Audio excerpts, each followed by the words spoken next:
계속 두 번째 강의를 이어서 말씀드리겠습니다. 자, 이게 지금 큰 강의실이거든요. 큰 강의실에서 제가 마이크를 지금 대고 말씀을 드리는데, 큰 강의실에 지금 저 혼자만 말을 하다 보니까 아마 말이 좀 울릴 수가 있어요. 자, 이제 정보 격차에 대해서 계속 얘기를 드릴 건데, 여러분이 이 단어를 아마 여러분이 중학교 때쯤 이 단어 들어봤을 거예요. 웹 접근성이라는 단어가 있습니다. 교재에서는 536쪽부터 540쪽까지의 이야기입니다. 자, 정보 격차는 사회 분열을 일으킬 가능성도 있어요. 자, 정보를 많이 가진 사람과 그렇지 않은 사람의 격차가 커지면 커질수록 사회 분열의 원인이 될 수도 있습니다. 자, 여기서 말하는 정보는 굉장히 다양한 얘기들이에요. 자, 아주 간단한 얘기요. 자, 주식시장에서 좀 더 다른 사람보다 신속 정확하게 돈에 관련된 정보를 얻는 사람이 분명히 있을 거란 말이에요. 자, 여기서 말하는 정보는 돈에 관련된 정보와 각종 우리가 일상에서 생활하는 데 필요한 실질적으로 도움이 되는 모든 것을 정보라고 얘기를 할 수 있습니다. 그래서 이 정보 격차는 사회 분열을 일으킬 수 있는 그런 여지가 있습니다. 자, 왜냐면은 실용적인 바로 써먹을 수 있는 정보를 많이 가진 사람과 그렇지 않은 사람의 격차는 굉장히 많이 못 가진 사람의 입장에서는 억울하거나 굉장히 불평등하다고 느낄 수 있는 가능성이 높죠. 그러다 보니까 여기서 말하는 정보는 정보통신 기술에서 이야기하는 정보를 포함한 좀 더 넓은 정보라고 보시면 되겠습니다. 자, 그리고 이런 게 있어요. 방금 얘기했지만 정보에 접근은 할 수 있어요. 홈페이지나 앱에 접속은 할 수 있지만 그걸 어떻게 활용해야 되는지 잘 모르시는 분들도 많습니다. 자, 여러분 이런 게 아마 이런 거예요. 내가 숙제를 하려고 자료를 많이 모았는데 이걸 어떻게 구성을 해서 보고서를 써야 될지 숙제를 해야 될지 모를 수도 있습니다. 바로 이게 정보를 활용하기 어려운 경우에 속한다고 보시면 되겠어요. 자, 나는 어디에 다 뭐가 있는지 대충 자료가 어디에 분산되어 있는지는 알겠지만 그 자료를 모아서 어떤 식으로 이걸 구성하고 재가공할지 이런 걸 모르시는 경우들도 있죠.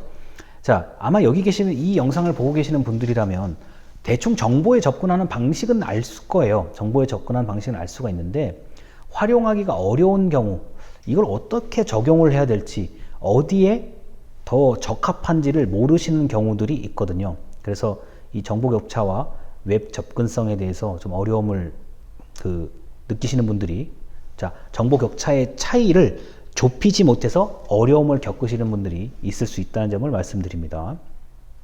자, 그리고 정보통신에 관련된 문해력이라고 얘기해요. 자, 문자나 글자를 읽을 수 있는 능력, 문해력인데, 저는 이거를 문해력이라는 이런 단어보다도 정보통신에 관련된 이해, 그리고 단순한 이해가 아니라 느끼고 단순한 생각이 아니라 해석, 조금 더 깊이 있게 생각할 수 있는 그런 관점들은 앞으로 가면 갈수록 더 중요해질 거라고 봅니다. 자, 이게 뭐냐면은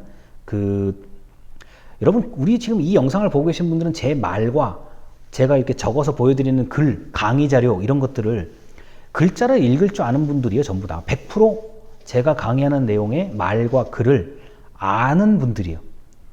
자, 읽을 수 있다는 뜻입니다. 아는 분들인데 그것이 어떤 의미를 지니고 어떤 값어치가 있는지를 알기는 쉽지가 않죠. 자, 저도 학생 때 마찬가지입니다. 내가 행정학을 왜 배우지? 특히 수업 시간에 그래도 교수님이 설명할 때는 알았는데 강의실 나가면 모르는 경우 있잖아요. 강의실 딱 나가는 순간 다 잊어버려요. 자, 이렇게 된다고 하면은 과연 그 내용을 정말 정확하게 이해하고 깊이 있게 해석을 했는지, 자, 그거는 아닐 수도 있다는 점이죠. 이 마찬가지로 정보통신에 관련된 문해력, 이해의 수준과 해석의 수준은 앞으로 더 중요해질 텐데, 이런 게 있잖아요. 어떤 게시물이나 어떤 홈페이지나 어떤 앱을 보고, 이게 지금 어떤 의도로 만들었고 어떤 뜻을 가지고 게시를 했고 어떤 뜻을 가지고 홍보를 했는지 이거를 이제 알게 한다는 것, 이걸 알 수 있다는 것, 그게 바로 문해력이라고 생각하시면 되겠습니다. 자, 그래서 정부는 문해력을 높이기 위해서 가급적 쉬운 단어를 쓰려고 하죠.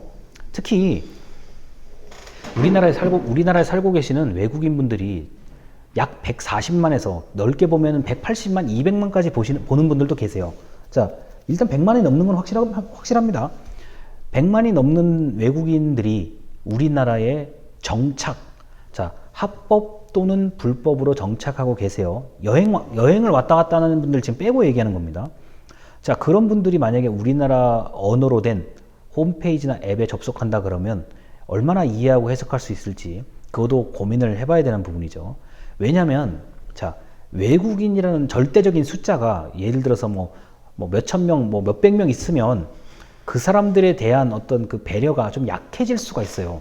뭐 숫자가 얼마 안 되니까 뭐 때에 따라서는 원래는 이런 말 하면 절대 안 되지만 그냥 알아서 그 사람들이 적응하겠지 뭐 이렇게 생각할 수도 있지만 이게 지금 100만이 넘어가는 인원이란 말이에요. 자, 그렇기 때문에 우리가 정부에서는 다문화 정책을 굉장히 보건복지 영역에서는 복지 영역에서는 비중 있게 다루고 있죠. 자, 마찬가지로 웹 접근성도 정보를 얻고 수집하고 접근하는 데 취약한 사람들에게 더 쉽게 웹에 접근할 수 있도록 하는 것. 자, 그래서 불과 제 기억으로는 한 8년에서 10년 전까지 한번 우리나라 정부의 모든 홈페이지는 웹 접근성이 얼마나 좋은지를 평가를 받아야 되는 그런 시점이 있었습니다. 물론 지금 웹 접근성은 많이 구현된 상태이기 때문에 이걸 뭐 예전만큼 이 단어를 쓰면서 웹 접근성에 대한 강조를 좀 덜하는 면이 있긴 하는데 그 큰 글자 보기요. 큰 글씨 보기 있잖아요. 우리 작은 글씨가 아니라 자, 좀 눈이 불편하신 분들은 큰 글씨 보기로 해서 보면 아주 글자 크게 보이잖아요. 자, 이런 것들이 바로 웹 접근성. 그 다음에 자, 소리로 듣는 것도 있죠. 그래서 어떤 버튼을 누르거나 클릭을 하면 자, 똑같이 음성으로 나오게 되는 것. 이런 것들이 바로 웹 접근성의 개념이라고 보시면 되겠습니다.